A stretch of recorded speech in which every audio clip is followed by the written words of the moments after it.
All right, hello Alaina. This is Miss Lee here, and I'm going to show you how to do some of the homework questions that you posted in private discussions. Okay, let's start with question 2C. This is on page 16 of your textbook. Okay, so you're given T1, which is 4, and you're also given the common difference, which is a fraction 1 over 5. So it is a fraction. It's a bit tricky to work with, but it is still an arithmetic sequence, and all you have to do to determine the next first 4 terms, okay,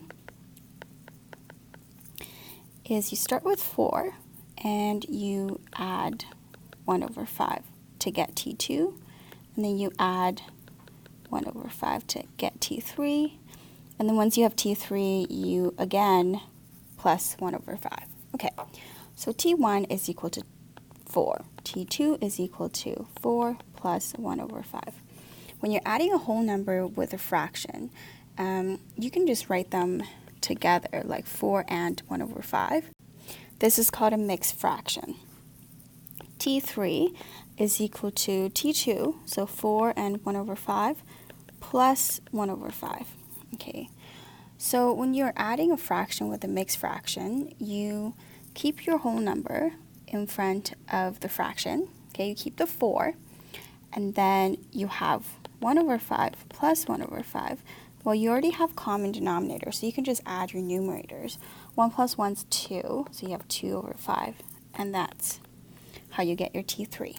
And T4, again, is 4, 2 over 5 plus 1 over 5, which is equal to 4, and then you add the fraction part, which is 2 over 5 plus 1 over 5. Same denominators again, so you can just add the numerators, 3 over 5, and those are your 3 terms. Okay, the next question you asked was 6C. Oops. Okay, so determine the second and third terms of the arithmetic sequence if the first term is 42 and the fourth term is 27.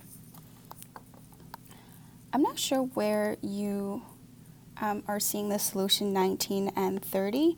I'm actually looking at the solution menu right now, and it actually says, so this is what the solution says. The solution says substitute T4 in Tn is equal to T1 plus n minus 1d.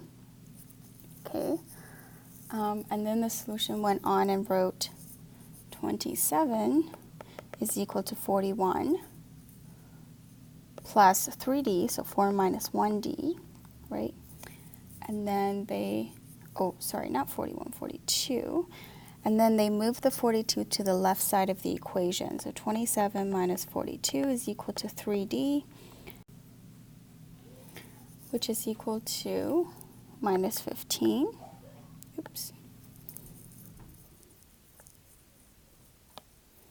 Minus 15 equals 3d, and you divide it by 3 on both sides. D is equal to negative 5. So you're right, that is your solution. Your D is negative 5, and you can get your second term. Subtract 5, 37, subtract 5, 32, subtract 5, 27. There you go. So you're right, and I think you probably read the solution menu, got it mixed up with a different question, because the solution also says the answer to be 37 and 32. They did in part B. Oops.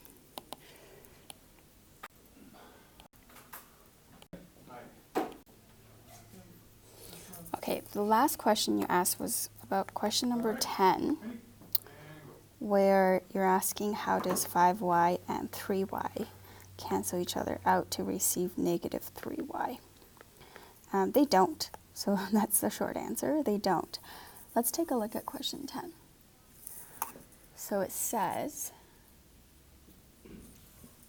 T1 is equal to 5y and your d is negative 3y. That's your common difference, okay? And then we're going to substitute those two values in for our in our general formula, which is Tn is equal to T1 plus n minus 1d. Your Tn is equal to 5y plus n minus 1. Your d is negative 3y. And this is where it gets tricky, because you now need to distribute that negative 3y to everything inside your bracket.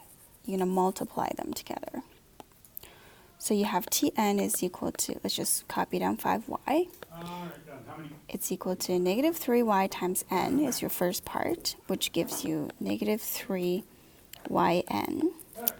And then the second part is negative 3y times negative 1, which is plus 3y. Okay. And then the next step is you got to combine like terms. And your like terms are 5y and 3y. Okay, so 5y plus 3y is equal to 8y.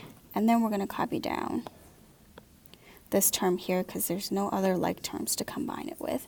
So 8y minus 3yn is your general form. And that is how the solution key got. Tn is equal to 8y, subtract 3yn. Okay, that's all I have. If you have any questions, private discussion me, and I can try to help you out again. Okay, thanks. Okay, and next question here is 7D and E. Okay, so question 7 have a graph of an arithmetic sequence, and we're going to take our x as the number of terms. Okay, so when you have x is equal to 1, we're really looking at T1, and T1 is equal to 5, right? And we know that T2 is about 8, T3 is about 11, T4 is about 14, and T5 is about 17. So from there, we know that our common difference here for this arithmetic sequence is 3. We also know our T1, our first term, is 5. Okay, so using the general form, Tn is equal to T1 plus n minus 1d, you can then take your first term, so substitute 5 in for T1, and your 3, common difference, for d. Next is we're going to expand that 3 into everything inside your bracket. So we have Tn is equal to 5 plus 3n minus 3, which is equal to 2 plus 3n, and that is your general term. Or you can write it with the term with the variable in front of the constant, so 3n plus 2. Okay, and that's your answer for part B. Now, part D is asking you to describe the relationship between the slope of the graph and your formula from part B. To do that, you need to first figure out the slope, okay? And we know that slope is equal to rise over run, okay, which is equal to y2 minus y1 over x2 minus x1. So let's pick any 2 points on the graph.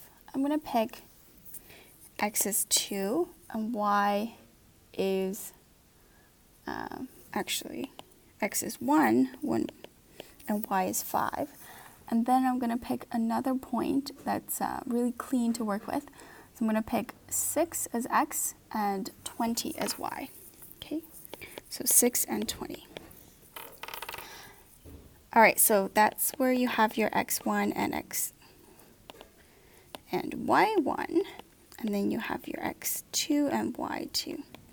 Okay, so your slope, which is represented by the letter m, is equal to y2 minus y1, so 20 minus 5, is all of that over x2 minus x1, which is 6 minus 1. So it's equal to 15 over 5, which is equal to 3. Your slope is 3, and where do you see the 3 in your general form that you can? Well, turns out that this 3 is actually the coefficient in front of your n. And that's all this question is asking, part D. It's asking you to find the relationship between the linear function and the slope, or the slope of the linear function and the general formula of the arithmetic sequence. Okay? And question part E is asking you to find the relationship between the y-intercept and your formula from part B. There are 2 ways that you can find the y-intercept. You can either draw a line connecting all the dots. Okay. You can either draw a line and connect all the dots and see where that line meets your y-axis. So your y-intercept is when x is equal to 0, right? So you could do that, and you're gonna find that when that line hits the y-axis, your y value is 2.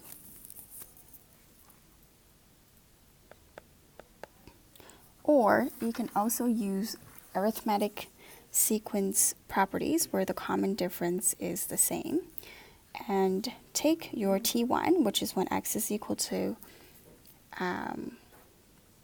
1, right? And then we're going to go 1 term before it, so when x is equal to 0, and you're going to take your t1, which is 5, and subtract by 3, which is a common difference, and that's also going to get you 2, and that's your x value.